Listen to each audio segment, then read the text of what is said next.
The Tale of the Flopsy Bunnies by Beatrix Potter. It is said that the effect of eating too much lettuce is soporific. I have never felt sleepy after eating lettuces, but then I am not a rabbit. They certainly had a very soporific effect upon the Flopsy Bunnies. When Benjamin Bunny grew up, he married his cousin Flopsy. They had a large family, and they were very improvident and cheerful. I do not remember the separate names of their children. They were generally called the Flopsy Bunnies. As there was not always quite enough to eat, Benjamin used to borrow cabbages from Flopsy's brother, Peter Rabbit, who kept a nursery garden. Sometimes Peter Rabbit had no cabbages to spare. When this happened, the Flopsy Bunnies went across the field to a rubbish heap in the ditch outside Mr. McGregor's garden.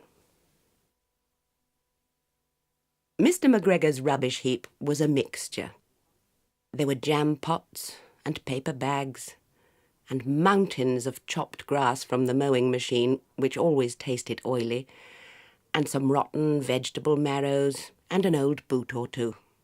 One day, oh joy, there were a quantity of overgrown lettuces which had shot into flower.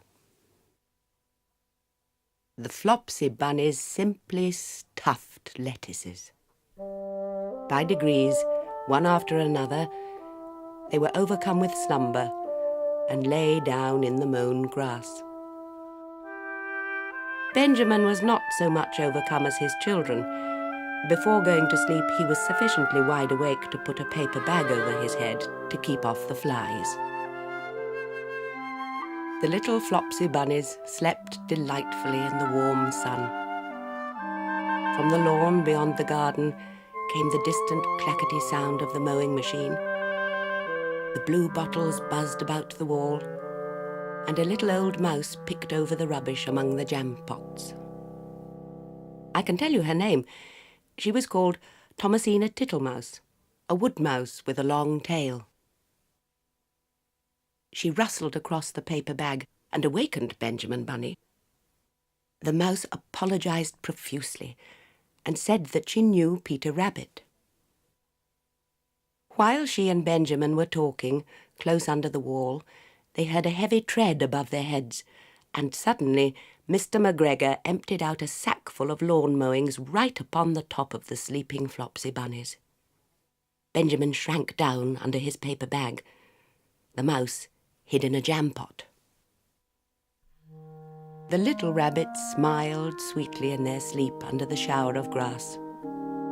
They did not awake because the lettuces had been so soporific.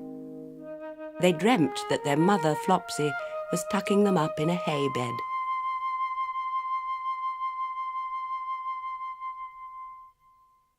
Mr. McGregor looked down after emptying his sack. He saw some funny little brown tips of ears sticking up through the lawn mowings. He stared at them for some time. Presently a fly settled on one of them and it moved.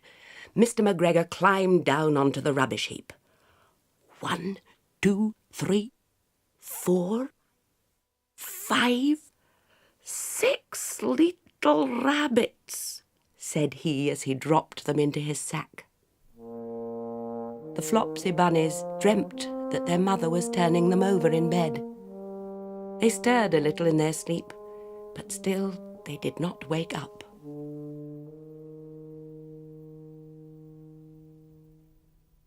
Mr. McGregor tied up the sack and left it on the wall. He went to put away the mowing machine. While he was gone, Mrs. Flopsy Bunny, who had remained at home, came across the field. She looked suspiciously at the sack and wondered where everybody was. Then the mouse came out of her jam pot, and Benjamin took the paper bag off his head, and they told the doleful tale. Benjamin and Flopsy were in despair. They could not undo the string. But Mrs. Tittlemouse was a resourceful person. She nibbled a hole in the bottom corner of the sack. The little rabbits were pulled out and pinched to wake them. Their parents stuffed the empty sack with 3 rotten vegetable marrows, an old blacking brush, and 2 decayed turnips. Then they all hid under a bush and watched for Mr. McGregor. Mr. McGregor came back and picked up the sack and carried it off. He carried it hanging down as if it were rather heavy. The Flopsy bunnies followed at a safe distance. They watched him go into his house, and then they crept up to the window to listen. Mr. McGregor threw down the sack on the stone floor in a way that would have been extremely painful to the Flopsy bunnies if they had happened to have been inside it.